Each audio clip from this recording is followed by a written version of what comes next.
So people in London love running, and I was going to talk today about the benefits about running.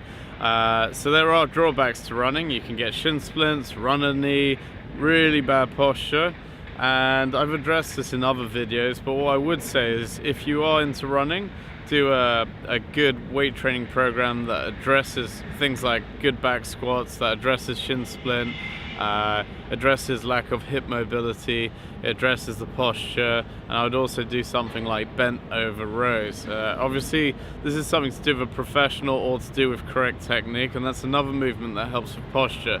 But we're going to focus on actual benefits of running, because there's a lot of slating in the fitness and personal training world about running. I haven't been running for quite a while, but I feel I've started training with Julian Thomas, Olympic sprinter. He sprinted against Usain Bolt for the 200 meters in the last Olympics, and doing sprint training has really made me feel really powerful in a way that you can really feel the core working.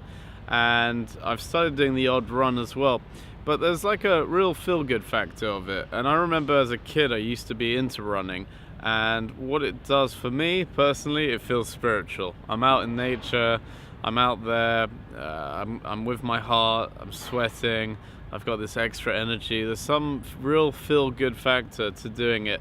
I used to run for like an hour to 3 hours. I don't look like I do that because I've been doing weights for so long.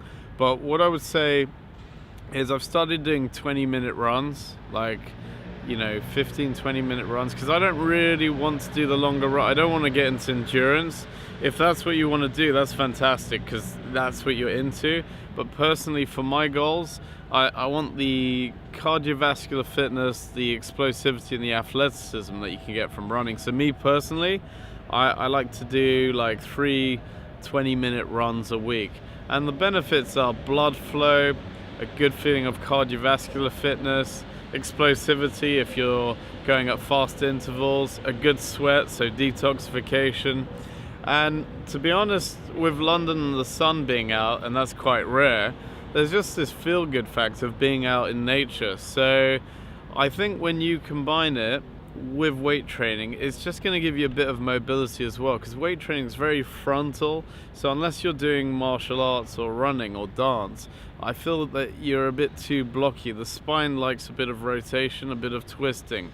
So some people do weight training in football, for example, because they get to do all that twisting and turning. Some do yoga, but again, yoga is very frontal. So I still feel that if you were doing weight training and yoga, I still don't think that'd be enough. You'd have to do something like dance, martial arts, or run, some kind of repetitive movement that just gets a lot of blood flowing and a lot of movement. And another thing is that I think it releases testosterone too. And I think I believe in our biology and our nature. It's just like how I think that we should eat meat and veg, because we got omnivore teeth, we've got herbivore and carnivore teeth.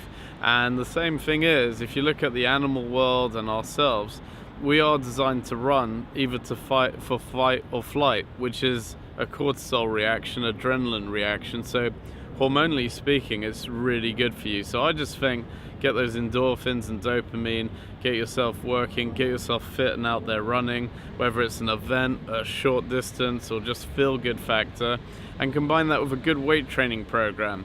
And if you want a good combination, come over and see me at the studio, awpts.com, or join me, myself, or one of the team members, and we're happy to help.